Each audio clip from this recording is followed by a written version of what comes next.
कर लें, कहीं पर भी अहम ना हो, कहीं पर भी अभिमान ना हो। जैसे हिरण्यकश्यप वो सतयुग में हुआ, लेकिन वो सतयुग में पैदा होने के बावजूद वो अभिमान में रहा, वो क्रूर रहा, अपने बेटे प्रहलाद के ऊपर जुल्म करता रहा और उसका बेटा वो भक्त साबित हुआ, अपने ही पिता से कहीं ऊंचा साबित हुआ। तो इस प्रकार से होली का त्यौहार अभी कुछ हफ्ते पहले ही गुजरा है और होली के त्यौहार के साथ जुड़ा हुआ वही पहलू है हिरण्यकश्यप वाला, भक्त प्रहलाद वाला,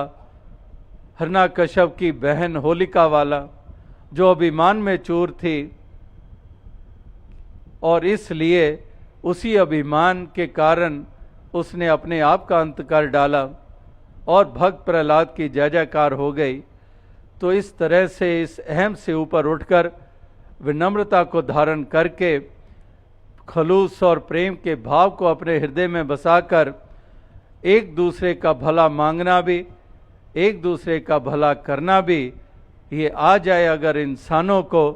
तो वाकई ही ये धरती स्वर्ग बन जाए।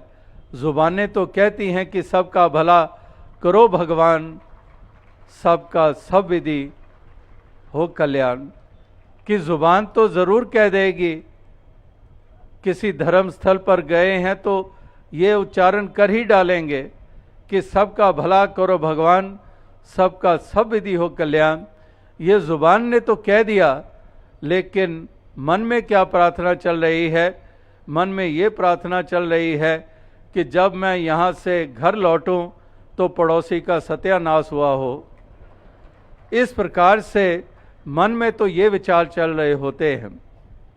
मन में तो ऐसी भावनाएं विशैली चल रही होती है, लेकिन ज़ुबान क्योंकि मजबूरी है, अब कहीं पर प्रार्थना हो रही है धर्म स्थल पर तो ये तो हमने गानी ही है, लेकिन मन में क्या चल रहा होता है। तो इसलिए भक्तजन, महापुरुष, संतजन वो मन से भी यही प्रार्थना करते हैं और व्यवहार के रूप में भी वो सुंदर रूप में ही व्यवहार करते हैं, सद्भावना और सद्व्यवहार। इस प्रकार से ये सलीका, ये जीवन का, ये हर किसी को आ जाए, यही एक शुभकामना, यही प्रार्थना, यही एक अरदास की जा रही है। साथ ही साथ वो संदेश भी दिए जा रहे हैं, वो मरम भी बताई जा रही है, वो ढंग भी बताया जा रहा है, वो रास्ता भी दर्शाया जा रहा है कि जिस रास्ते पे चलने से, जिन भावनाओं से युक्त होने से हे इंसान तेरा म्यार ऊंचा होगा, तो उसी रास्ते पे चल निकल, उन्हीं भावनाओं से युक्त हो जा और अपना ये सफ़र जो है ये जीवन का मुबारक बना ले। ये तुम्हारा संसार में आना भी मुबारक, तुम्हारा संसार में रहना भी मुबारक, और जब संसार से रुखसत हो जाओगे तो तब भी अपना यश छोड़कर जाओगे, एक दूसरों के लिए प्रेरणा के कारण बनकर जाओगे। तो ये काम कर गुजरो, ये कदम उठाओ, यही एक महापुरुषों संतों का ये भाव है, ये संदेश देने का जो युगों युगों से ये दिए गए हैं और आज भी वही संदेश ये दिया जा रहा है, ये दोहराया जा रहा है। तो आओ साथ संगत, दास और अधिक शब्दों का सहारा नहीं लेगा, इन्हीं शब्दों से आपसे इजाज़त चाहेगा, इस प्रार्थना के साथ कि दातार ऐसी कृपा करे, सबको तौफीक बख्शे, ताकि सभी समय रहते हुए ही ये कदम उठा लें, सत्य से नाता जोड़ लें, अपनी पहचान बना लें, बंदों की कदर कर लें, प्यार से व्यवहार कर लें और एक नेकी के साथ इस जीवन के सफ़र को तय करते चले जाएं, एक निर्मल और शुद्ध भावनाओं से युक्त होकर एक महक की महक चारों तरफ फैलाते चले जाएं और कभी भी भूलकर उस रास्ते पे ना चलें जो विनाश वाला रास्ता है, जो पतन वाला रास्ता है। उस रास्ते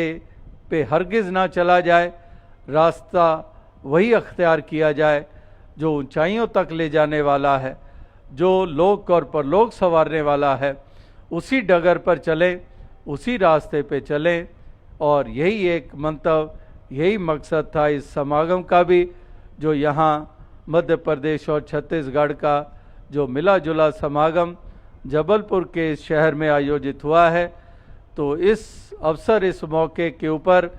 आप सभी का यही ध्येय है और उसी की पूर्ति के लिए आप स्थान स्थान से चलकर आए हैं। इन प्रांतों से ही नहीं, अन्य प्रांतों से भी नुमाइंदगी हुई है। तो इस प्रकार से यही उत्साह, यही लगन, परोपकार के जज्बे ये हमेशा बने रहे। ये भी शक्ति सामर्थ्य दातार सबको प्रदान करे। तो दास इन्हीं शब्दों से आपसे ज़्यादा चाहेगा, जो कल और आज सुंदर एक आनंदमय वातावरण आपने स्थापित किया, तो ऐसे ही वातावरण जगह जगह पर स्थापित होते चले जाएं, धरती के हर जर्रे पे स्थापित होती चले जाएं, जहां पर केवल और केवल महक की महक हो, कोई दुर्गंध ना हो। महक हो प्यार की, एक महक हो, एक खुशबू हो ऐसे प्रेम की जिसकी ज़रूरत आज धरती को है। साध संगत जी, धन्य।